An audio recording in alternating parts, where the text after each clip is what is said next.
Welcome to this episode of Mixology, where Shannon Howard and I shake up a tart cherry old fashioned while challenging the myth of a linear customer journey. We explore how real world complexity reshapes engagement. Using Kevin Lau's 7 pillars of customer marketing as a guide, we dig into what truly drives retention, advocacy, and scale, especially for small teams.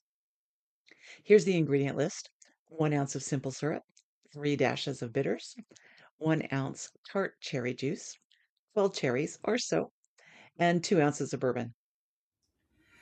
Let's get started with making our cherry old fashioned.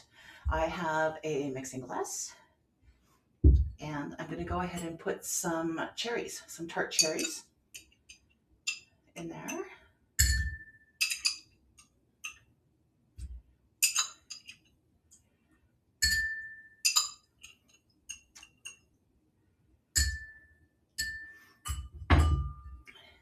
That's probably, 15? 1, 2, 3, 4, 8, no, 12 cherries. And then I'm just going to muddle it together, right? I'm just going to squish it all up in the bottom of my mixing glass for a bit. Get all of that juice out of the actual cherry.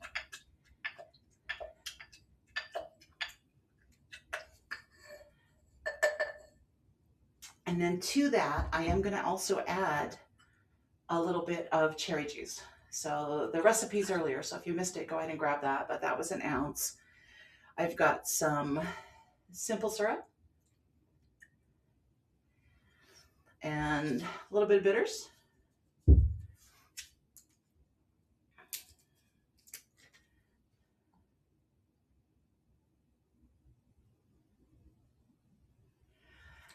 I just used 3 drops of bitters.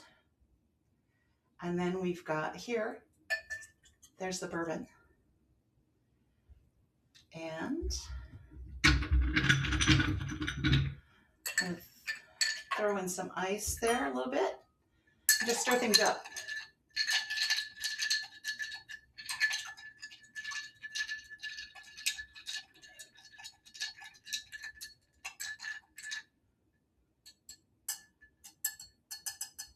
It's my drink, so I can give it a taste. Ooh, yum. All right. Rocks glass with a rock and strainer.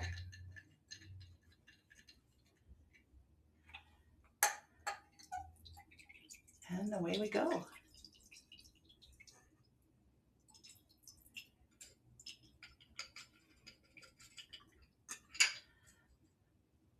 And there we have our tart cherry old fashioned. Of our drink today is a tart cherry old fashioned, which is very good.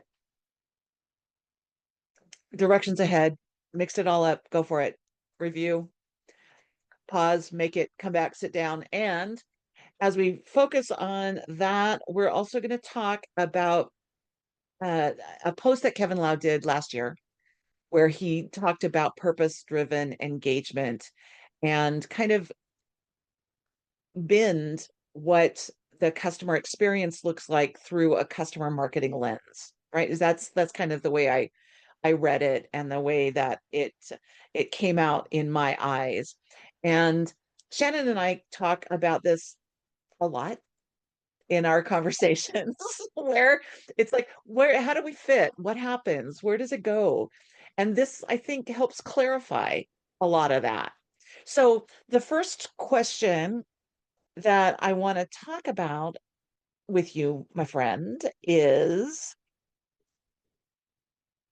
if we're mapping the customer journey, there's an assumption that it's kind of linear. Like it may not be in exactly a straight line, but things follow each other, right? That there's a train stop at stop number 1 for implementation and a train stop at number 2 for meet your customer success person.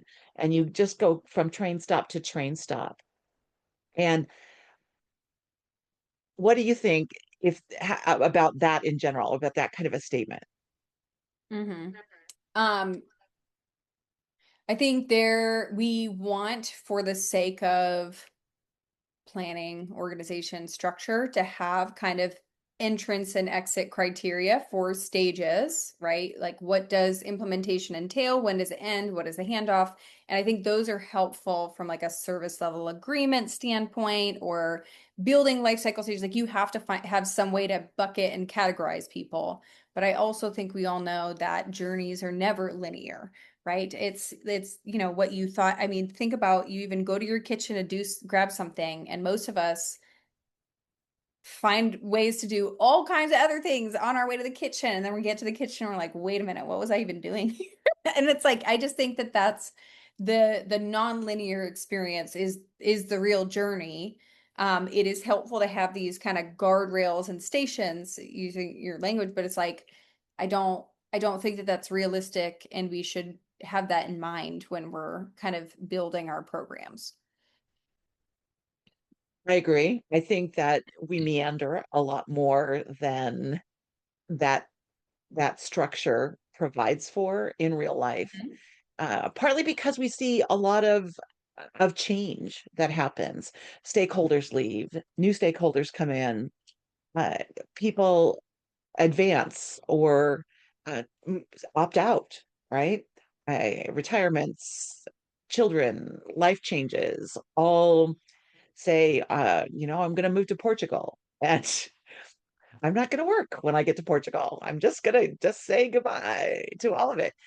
Well, those kinds of changes, in addition to the professional advancements, company changes, all of that mean that people are entering what should be the beginning of their relationship with us, but it's not really the beginning of the organization's relationship.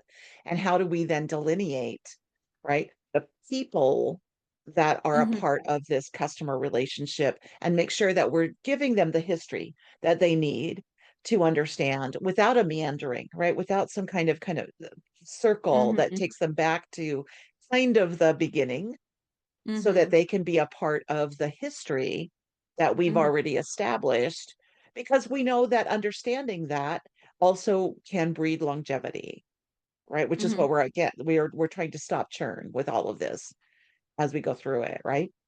Mhm. So I think that that's part of it is understanding that people mean that we have to do some repetitive motion as people change, Mhm. and they're including our teams, right? As we have people from CS or customer ed or from Mhm. support who move around. What does Yeah. that look like in the relationship that they too have built with the customers in the role that they had and potentially with the role that they now have? How does that change? Right.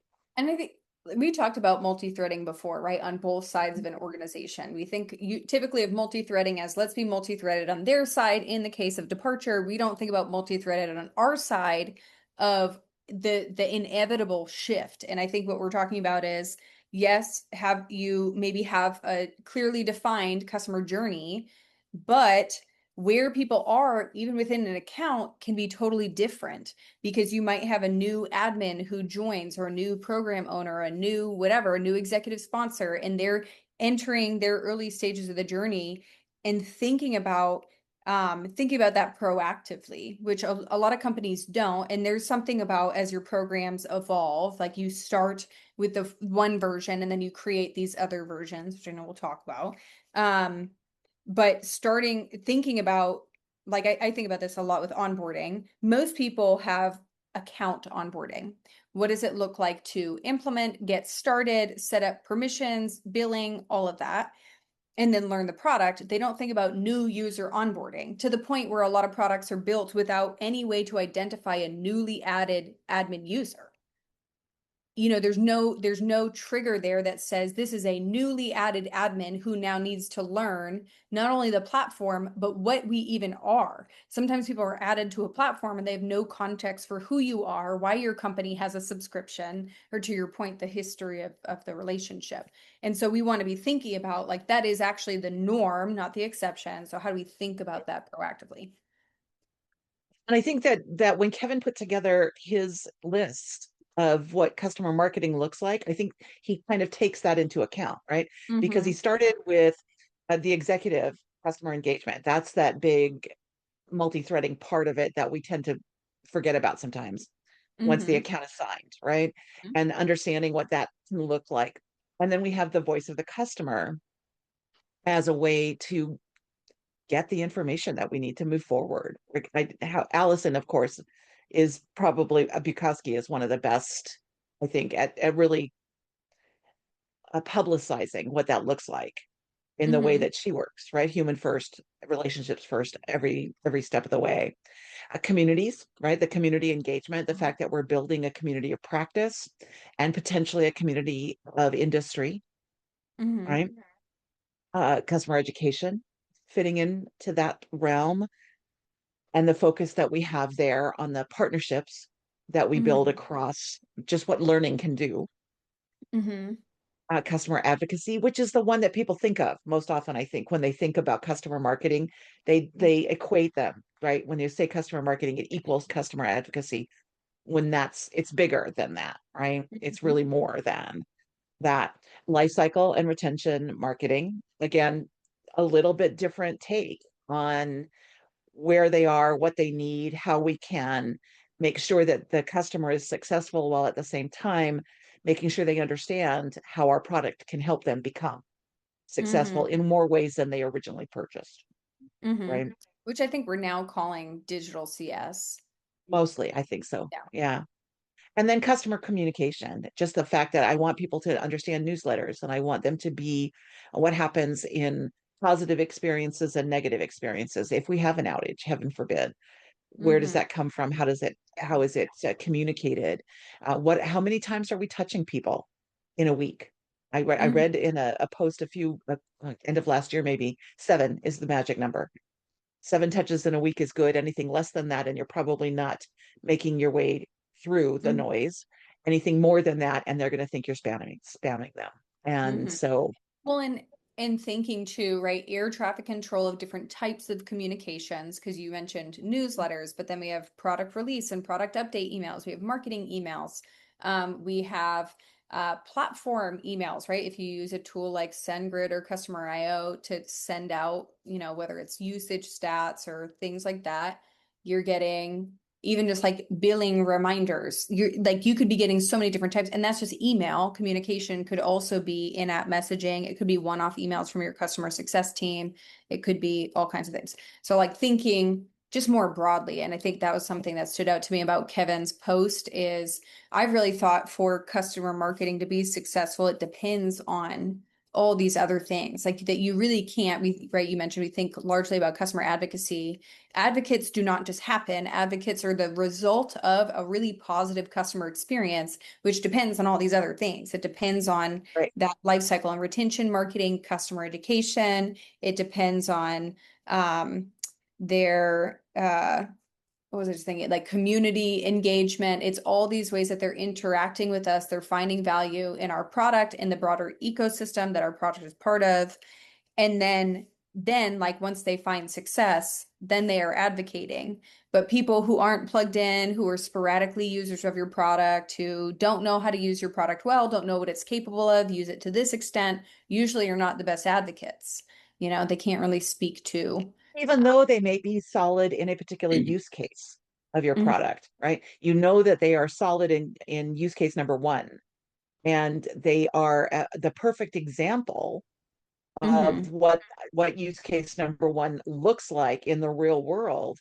They are still not necessarily the perfect advocate because they have, for whatever reason, been boxed into use case number one, Mhm. right? It's a limitation as much as it is a positive engagement for them, right? Because they are the perfect example of use case number one. Mhm. But so of all of those, just side question on that one, um, where which I can't even figure out how to ask the question. Is one more important than the other? I think they're all like interwoven, but the one I think is often missing is that life cycle and retention. That is your drumbeat, your air cover, your consistent cadence, whatever you want to call it, like some kind of consistent interaction.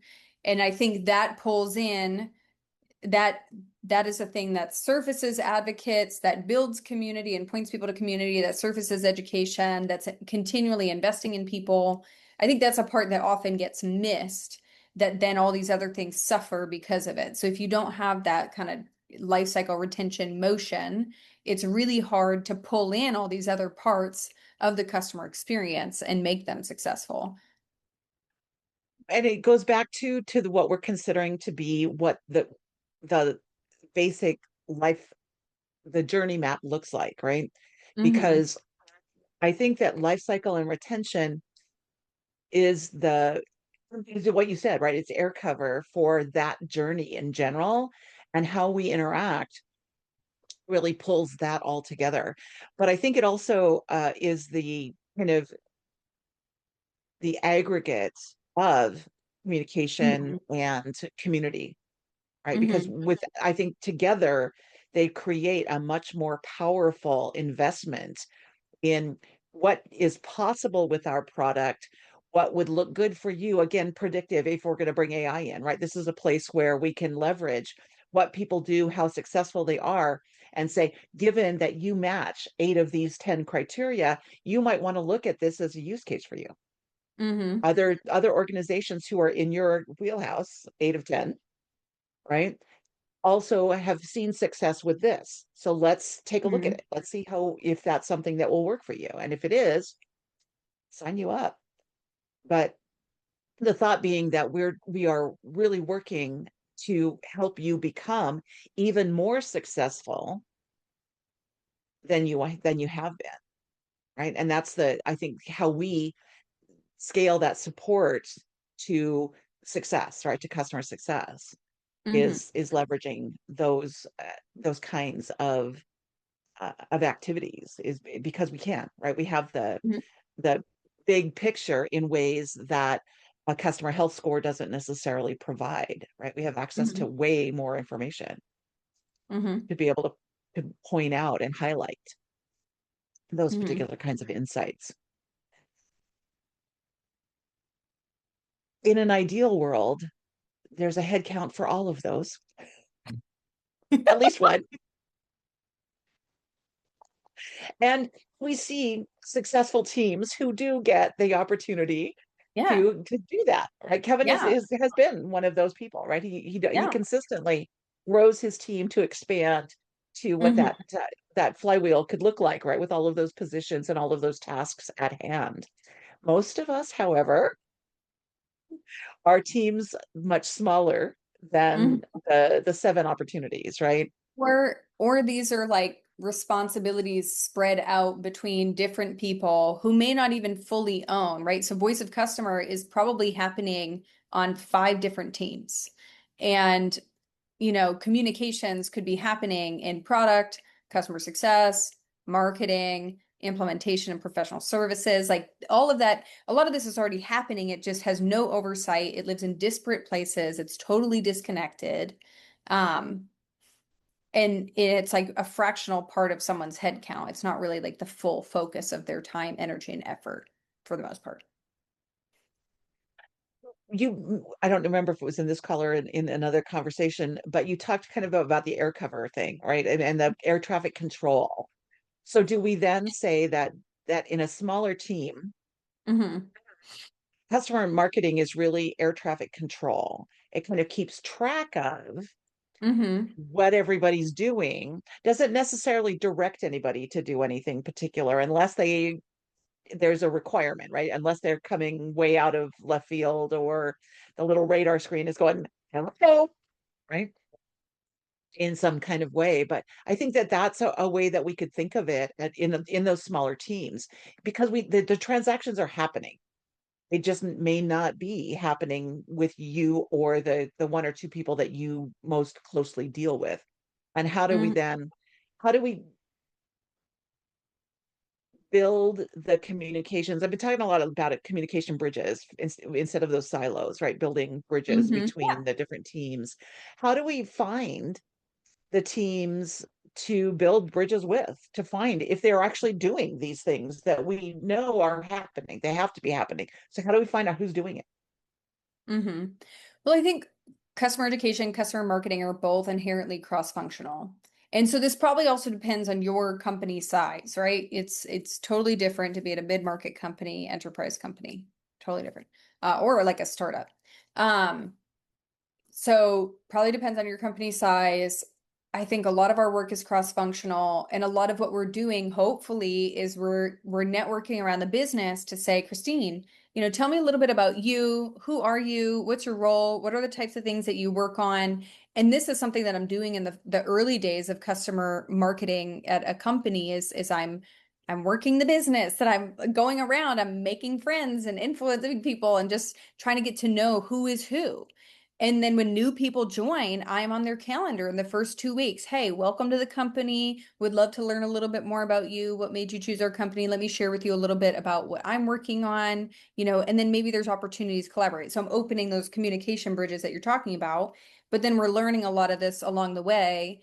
And then I think the thing is too, a lot of us, someone used this term was like it's a land grab. Like we're like, well, customer marketing should have this and this and this and this, and we can control like in-app communications and communications overall, and we want to spearhead all of it. Realistically, we don't usually have the time to spearhead all of it. But then how do we approach other teams to say, hey, look, here's something that I'm working on, and I'm wondering if there's an opportunity here to collaborate, or I know you were doing something similar. I just want to make sure I'm not stepping on your toes. And we're using that kind of Or that like, we're not duplicating effort, right? We're not yeah, we're not duplicating effort. duplicating effort. Yeah, I don't want to compete with what it is that you're working on. And then we're opening up that collaboration of even voice of customer. Like I've gone around and said, "Hey, can you help me to understand what data input are you capturing from CSAT, from NPS, from support tickets, from whatever? Where does that live? Where does it go? What do you do with that information?" So then I have more of a picture of like, well, what is already coming in?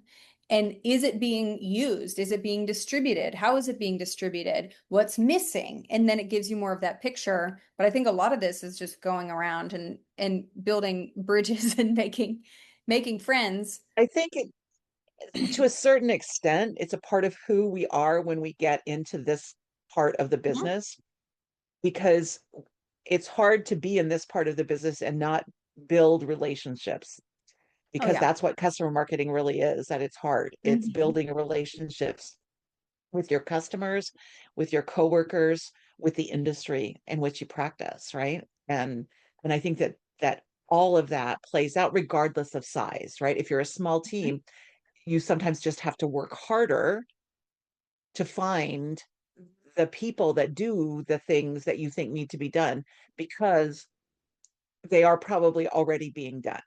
And Mhm. if it's brand Yeah. new, yay for you, right? That means But you're bringing value to the organization. Jump in, take care of it. But yeah. first, do the discovery, right? Let's figure out Mhm. what's going on now before we start building something that Yeah. already exists, or that was such an abysmal failure in round one that everybody's terrified of it ever Mhm. happening again, right? Because Yes. I've seen that happen too. And this is where I think I've written before about like what is the work? And the work is not just program strategy and execution. The work is cross-functional relationship building. The work is strategy. The work is metrics, measurement, and reporting. The work is storytelling and going around the business and making sure people know what you're working on. Like all of those things are part of the work. And I think sometimes, especially when we're a smaller team, we can get so focused on, oh my gosh, like I've got all these programs to like figure out and run and execute and operate and whatever, that I don't have time. Like, I just don't have time to do all of this. And that's where I think whether it's a calendar note or it's a reminder or it's just a system of when someone is new in the company, you're going to meet them within the first 2 weeks. It's just something that you do. And once it's on the calendar, I live and die by my calendar. Like, you get it into your rhythm there. But I just think a lot of us, like, we get so focused on the doing that we forget about all the other components, and we have to pick our head up and remember that that is a big part of the job. And being successful is really dependent on our understanding of the rest of the business and our collaboration with the rest of the business. 100% agree. Yeah. So our three points then: is the Mhm. customer journey actually linear? No. No, absolutely not. Uh, do we divide along the lines of the seven pillars kind of that Kevin put forth? yes and no, I think is what we came up with. Like in Right? in a dream world, but in the meantime, like start with where you're at. Exactly. Work with what you've got and build. Hmm. Build the relationships, build the programs, build the success of all of them, Hmm. right? And then what do we do if we're a smaller org? And that's Prioritize. exactly. And again, and relationships, right? Build the relationships, figure out where it is, and then prioritize what you can do and Hmm. maybe what you cannot do. And how do you Yeah, which leverage, how do you figure spoiler, out we're what's going to most talk about how to say no in our next episode, so you should stay tuned for that. But yeah, we can't do it all, and that's okay. That's okay. Mhm. So we just focus on where we can make the most impact right now, and then we pave the way for the future. But if we're trying to do it all, we're probably going to do it all poorly. So we got to focus like where we can actually make an impact first. And I think that's And something measure that Kevin has impact. done really well. Yeah, exactly. Exactly. And show the impact to everybody that needs to see it. Yeah. Right. Yeah. Okay. That's it for today then. Thanks, guys.